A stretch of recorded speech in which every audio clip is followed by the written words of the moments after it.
Hello everyone, my name is Kristina Putri, and in this video of cross-culture management, we're going to talk about Chapter 8, Culture Leadership, and Chapter 9, Culture and Corporate Strategy.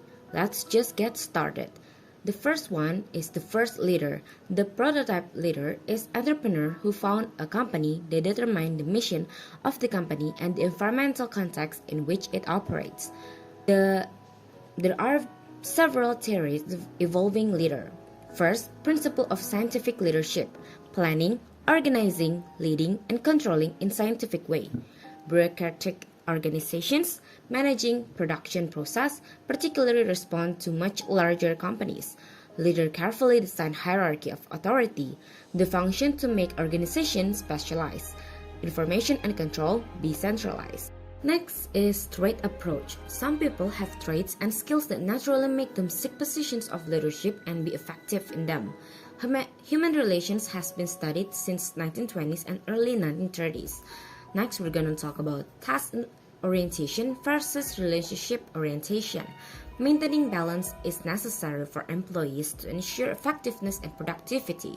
There's also a stark contrast from a theory called X and Y theory, where managers should take more positive approach towards employees, delegate authority, making jobs more challenging, providing rewards for superior performance, and treating workers with respect.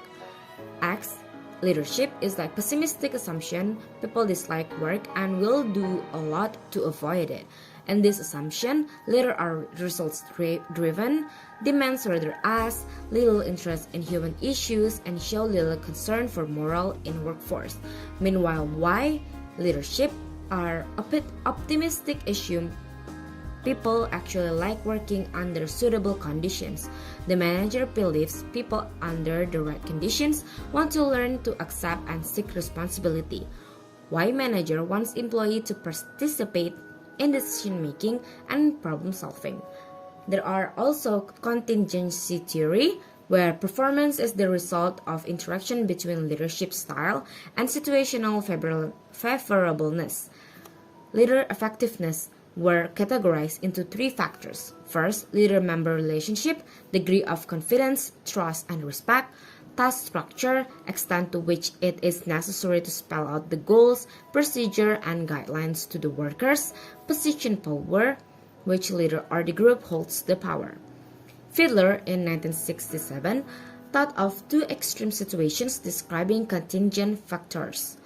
First, highly favorable situation where everyone gets along, tasks perform clear, and leader enjoy considerable power. And highly unfavorable situation where a leader battle of wills with the workforce and the task not clearly structured. There are also cultural contingency factors where managers working in international environment need to take account of cultural differences and adapt their style leadership accordingly.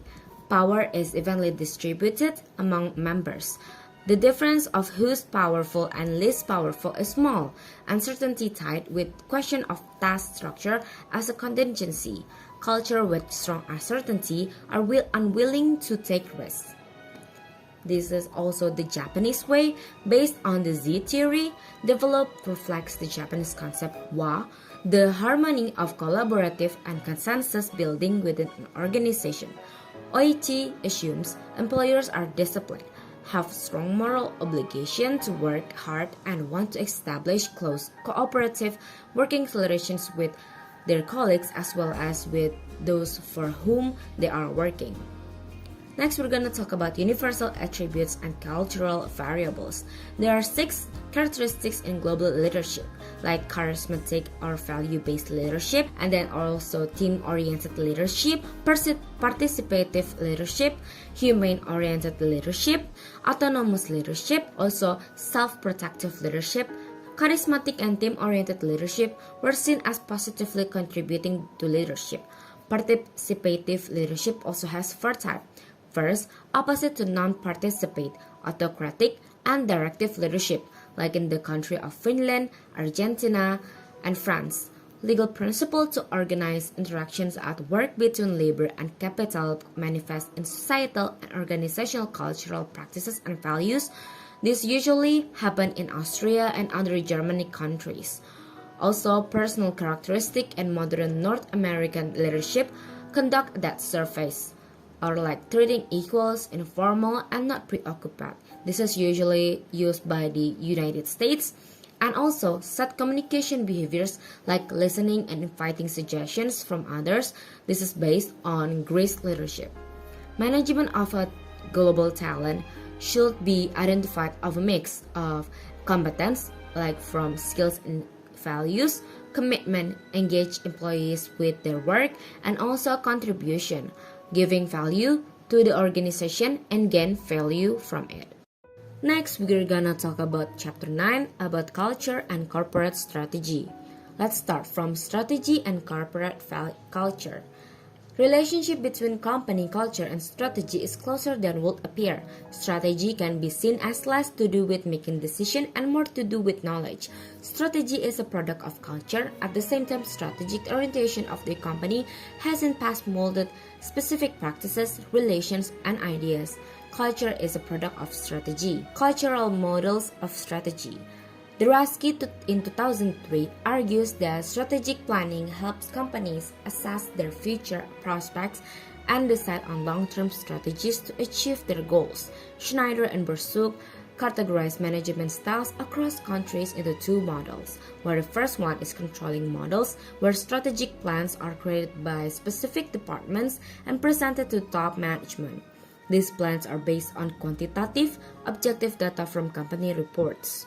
Next is adapting model, where strategic decisions involve all levels of the organization, with qualitative, subjective information derived from personal sources like friends and colleagues. Next, we're going to talk about cultural factors of strategy. Fatahi in 1996 adds to the discussion by stating that formulating strategy is not just about collecting information, but also about interpreting and deciding what to do with it, which is influenced by human biases and culture. Fatahi identifies two key areas where culture affects strategy formulation. First, relationship with the environment. Fatahi describes two types of strategic orientations, where engineering-oriented gather information to support strategies that change the environment to benefit the company based on the belief that humans can control their surroundings, and also symbiotic-oriented seeks non-disruptive strategies that harmonize with nature, recognizing human limitations and controlling the environment. Fatahi references cultural beliefs like Buddhist fatalism and Muslims' belief in predestination to illustrate this mindset. Next, we're gonna talk about global market strategy. In cross-cultural situation, managers must adapt their strategies based on the context they encounter rather than adhering to fixed plan. This cultural competence is vital, particularly in complex international arrangements like mergers and acquisitions, where understanding cultural nuances can significantly impact success. Merging cultures. The human factors, which involves how employees from merging companies collaborate to achieve shared goals, is often overlooked during the merger process. The merger process occurs at three levels. First, strategic, involves selecting a merger strategy.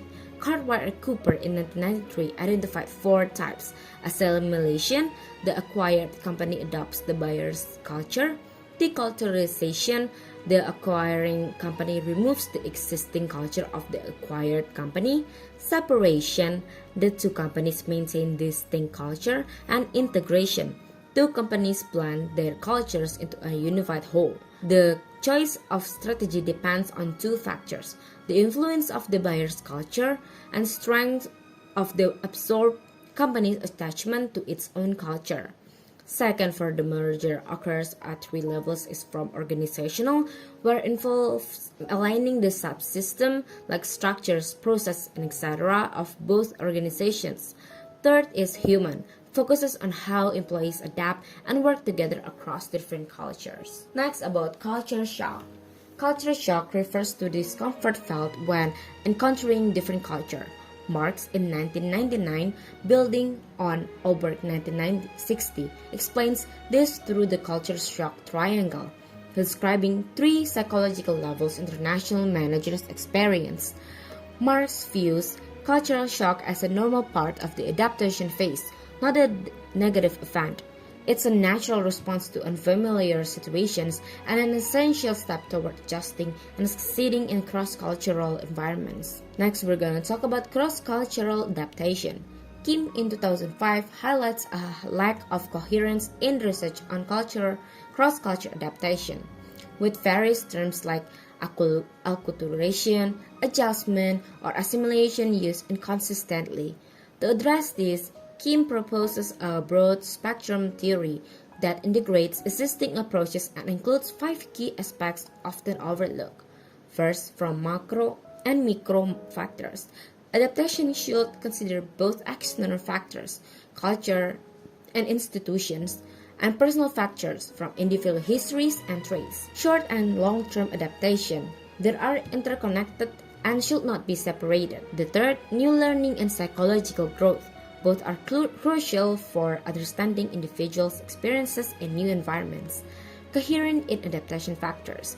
A consistent selection of influencing factors is needed to explain varying degrees of adjustments. Conditions of adaptations.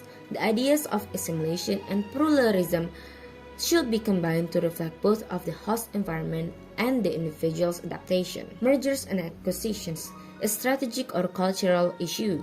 Pierre in 2001 notes, this requires constant adaptation from managers due to the ever-changing environment, leading to continuous professional development. The primary reason companies pursue alliances is typically economic, especially financial, regardless of the sector. However, cultural factors are often overlooked during mergers, as seen in the KLM Air France merger, where cultural considerations emerge only when strategic goals were met. TIFNet in 1999 notes that while companies rarely focus on culture directly, it becomes crucial in solving concrete problems like strategy or mergers, especially in cross-border operations. Despite this, cultural differences and confrontations in mergers are often underestimated, leading to resistance. This resistance reflects collective fears about changes in both organizational culture and company strategy, which are often justified.